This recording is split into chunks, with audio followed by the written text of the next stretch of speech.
السلام علیکم دوستو، شاہد نواز آپ کی خدمت میں حاضر ہے۔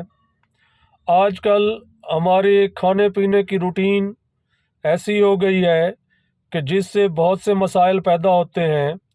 ایک تکلیف آج کل عام ہے جس کو ہم زیادہ اہمیت نہیں دیتے، لیکن اس کی وجہ سے بے چینی رہتی ہے، وہ ہے منہ و زبان کا خشک ہونا اور ذائقے کا کڑوا ہونا۔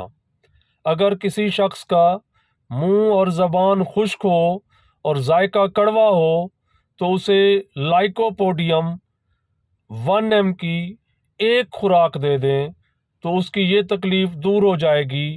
لائکوپوڈیم 1 کی ایک خوراک اس تکلیف کا ازالہ کر دے گی۔ ویڈیو پسند آئے تو لائک کریں اور شیئر کریں۔ دعا ہے کہ مالک آپ کو صحت والی لمبی زندگی عطا فرمائے۔